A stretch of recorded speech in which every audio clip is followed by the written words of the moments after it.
कथेचे नाव आहे भाऊंची दूरदृष्टी. मी सुरेश, भाऊंचा जुना मित्र.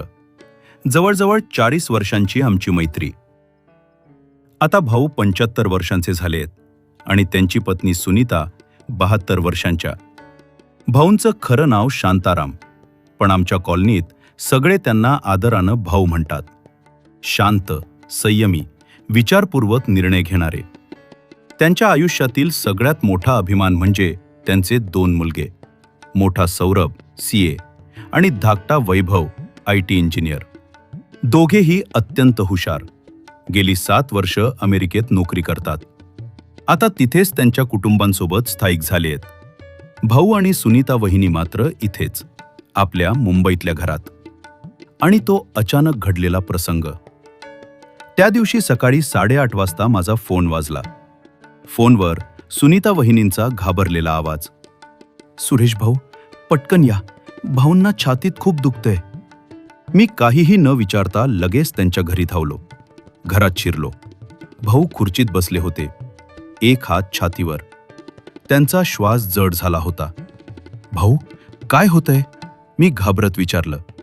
ते दुखऱ्या, हलक्या आवाजात म्हणाले, छातीत कळ येते. मी लगेच ॲम्ब्युलन्सला फोन केला. काही मिनिटात सायरन वाजवत ॲम्ब्युलन्स आली. भाऊंना स्ट्रेचरवर घेतलं आणि आम्ही हॉस्पिटलला धावलो. डॉक्टरांनी तपासणी केली. थोड्या वेळानं डॉक्टर बाहेर आले आणि म्हणाले, माइल्ड हार्ट अटॅक आहे, पण काही दिवस हॉस्पिटलमध्ये ठेवावं लागेल. वहिनींच्या डोळ्यात अश्रू आले. वहिनी म्हणाल्या, मुलांना कळवायला हवं. मी लगेच अमेरिकेत वैभवला फोन केला. वैभव, मी सुरेश काका बोलतोय. हो काका, बोला. मी थोडा थांबलो. मग सावधपणे म्हणालो, तुझ्या बाबांना माइल्ड हार्ट अटॅक आलाय. ते हॉस्पिटलमध्ये आहेत. फोनच्या त्या टोकाला काही क्षण शांतता. मग वैभव म्हणाला, काय? मी लगेच सौरभ दादाला सांगतो. काही मिनिटातच वैभवनं सौरभला फोन केला. थोड्याच वेळात माझा मोबाईल वाजला. सुरेश काका, मी सौरभ बोलतोय. त्याचा आवाज काळजीनं भरलेला होता. सुरेश काका, थँक्स, तुम्ही मदत करताय आईला. बाबांना सर्वात चांगले उपचार द्या. काहीही खर्च झाला तरी चालेल. सगळे पैसे मी पाठवतो. तो थोडा थांबला आणि पुढे म्हणाला, आणि नंतर त्यांना चांगल्या केअर सेंटरमध्ये ठेवूया. घरी सर्व आईला झेपणार नाही. मी विचारलं, मग तुम्ही भारतात केव्हा याल? फोनच्या त्या टोकाला पुन्हा थोडी शांतता. मग जड आवाजात सौरभ म्हणाला, काका, सध्या कुणालाही येणं शक्य नाही. मुलांच्या शाळा चालू आहेत. सगळे आपापल्या जॉबमध्ये बिझी आहेत. माझेही प्रोजेक्ट चालू आहेत. मी शांतपणे फोन कट केला. सुनीता वहिनींना निरोप सांगितला. बहुधा त्यांना याची कल्पना असावी. भाऊंवर 20 दिवस उपचार झाले.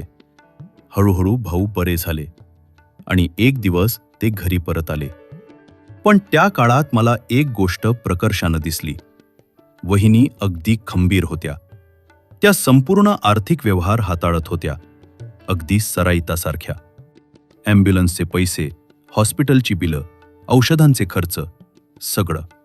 मी आश्चर्यानं विचारलं, वहिनी, तुम्हाला एवढं सगळं कसं माहीत? त्या हसल्या. भाऊंनीच शिकवलं. बँकेचे व्यवहार, चेक, पासवर्ड, OTP, सगळं. मग त्यांनी ठामपणे सांगितलं, केअर सेंटर नको, मीच त्यांची काळजी घेईन घरी. काही दिवसांनी वैभवचा फोन आला. सुरेश काका, हॉस्पिटलचं बिल किती झालं? मी सहज सांगितलं, 7 लाख. तो म्हणाला, ठीक आहे, आम्ही पैसे पाठवतो. मी हळू आवाजात म्हणालो, नको बेटा, पैसे तुझ्या आईनं भरले आहेत, बचतीमधून. फोनच्या त्या टोकाला काही क्षण पूर्ण शांतता होती. वैभवने लगेच सौरभला फोन केला. दादा, हॉस्पिटलचं 7 लाख बिल आईने भरलं. दोघेही काही क्षण गप्प. कदाचित त्यांच्या डोळ्यासमोर जुने दिवस उभे राहत होते. अगदी काही वर्षांपूर्वीची गोष्ट. मला अजूनही आठवतं. एक दिवस घरात मोठा वाद झाला होता. वैभव हट्ट धरून बसला होता. दादा अमेरिकेत गेला, मी पण जाणार. वहिनी काळजी करीत होत्या. एवढे पैसे कुठून आणायचे? आणि दोन्ही मुलं लांब असल्यावर आमचं म्हातारपण. भाऊ शांतपणे ऐकत होते. त्यांना सुनीताची तगमग कळत होती, पण पाखरं घरटं सोडून उडू पाहत होती. त्यांना अडवायचं कसं? शेवटी त्यांनीच निर्णय घेतला. वैभव, जा, पण पुढची मेहनत तुलाच करावी लागेल.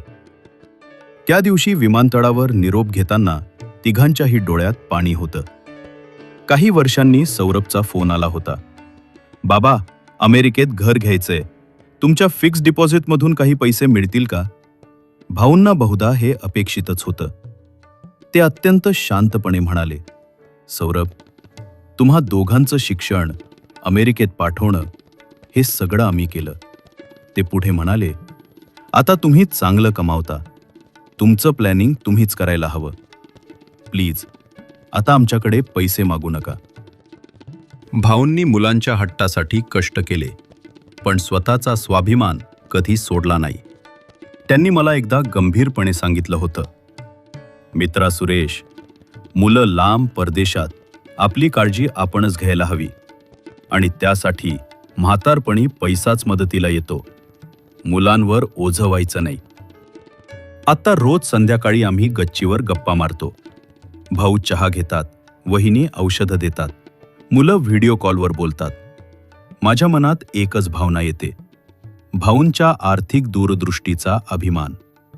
खरंच, काही लोक फक्त पैसेच साठवत नाहीत, ते स्वाभिमान, शहाणपण आणि दूरदृष्टी सुद्धा साठवतात.